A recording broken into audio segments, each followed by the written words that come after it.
I know that I need to be 24mm with this gauge.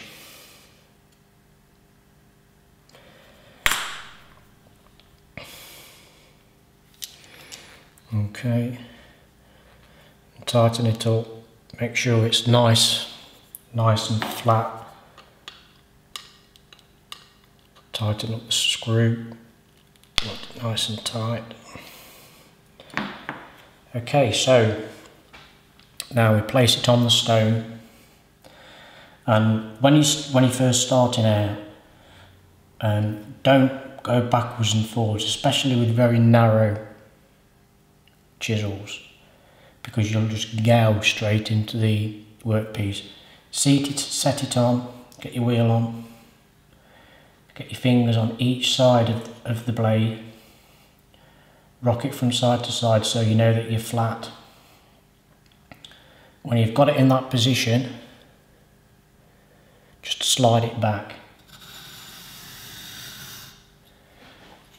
Okay, if we turn it this way, so you can see this a little bit better.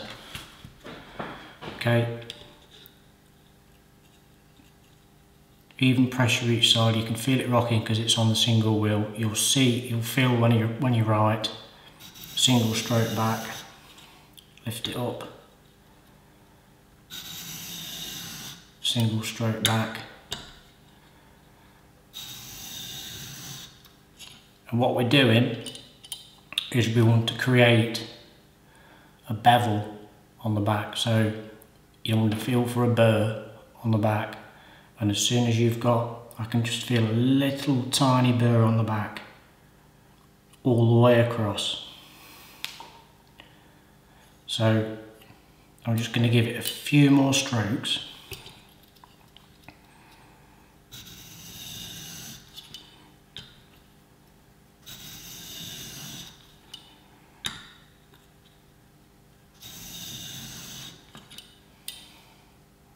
Okay, and that's it. We've got a nice bevel on the back of the blade, a burr should I say, and that's what we want. Okay, so now we've done that, we will go to our 8000 stone. Again, flatten the back. I'm sure you've seen me doing this many a time. I'm not going to bore you with looking at it.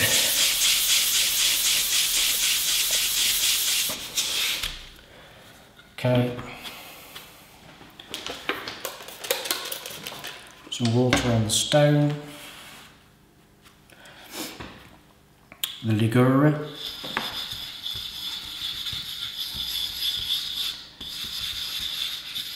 Get a nice little bit of slurry going. You can see when you put the slurry on, it dries it up so quickly.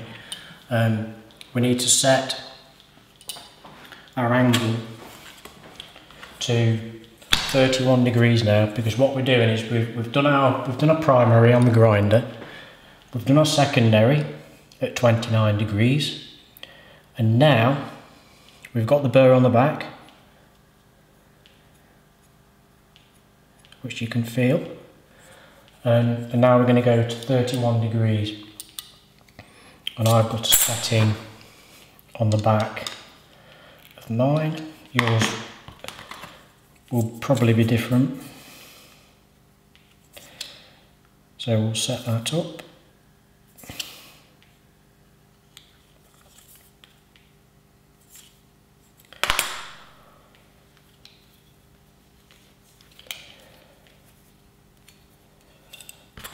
Double check that you're right. Tighten up. Check that you're flat. Okay. And back to the stone. Set it in place. Even pressure on the front, as you can see. You can rock it. We want even pressure on the front, both sides, holding it flat, and drag back.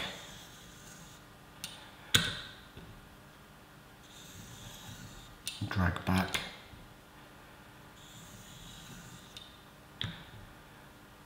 And drag back. Keep it nice and flat. Take your time.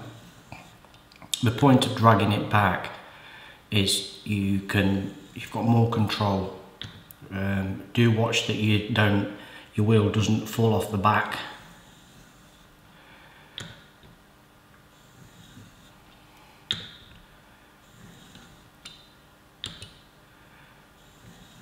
And that's that.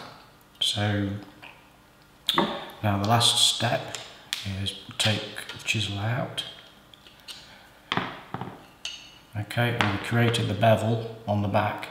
We just need to remove the bevel. So onto the stone, obviously back down first, onto the stone, and you want a couple, and that's it. So we've got the back off. So now we've got a beautifully sharp chisel. So we'll go over to the bench, we'll get a bit of oak, and we'll see how sharp it is. Okay, so we've got our chisel nice and flat on the back.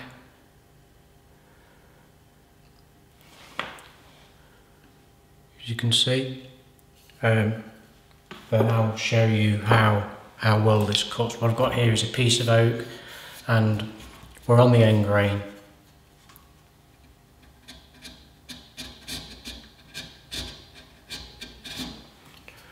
And it's going through it like butter. Try on the corners.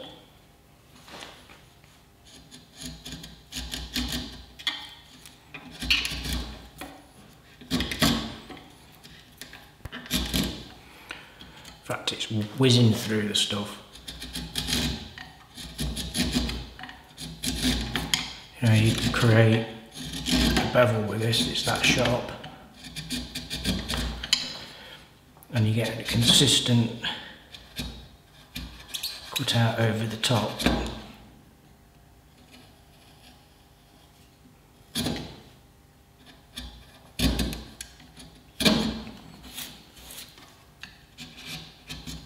Okay, so just shows you how sharp you can get a chisel.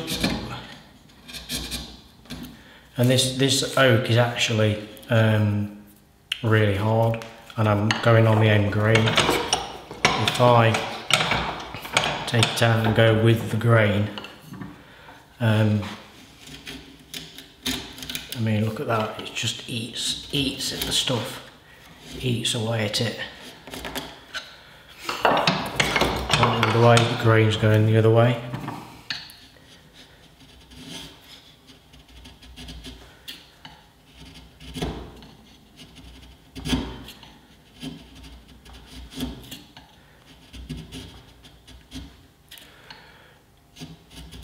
It's just going through it like butter. Okay, so I just want to show you another way of sharpening by freehand. We'll re-sharpen this chisel, and we'll just do it freehand just to show you when it gets blunt. Well, actually, we'll use another chisel that I know's ready for sharpening. So let's just nip round there and have a look at that.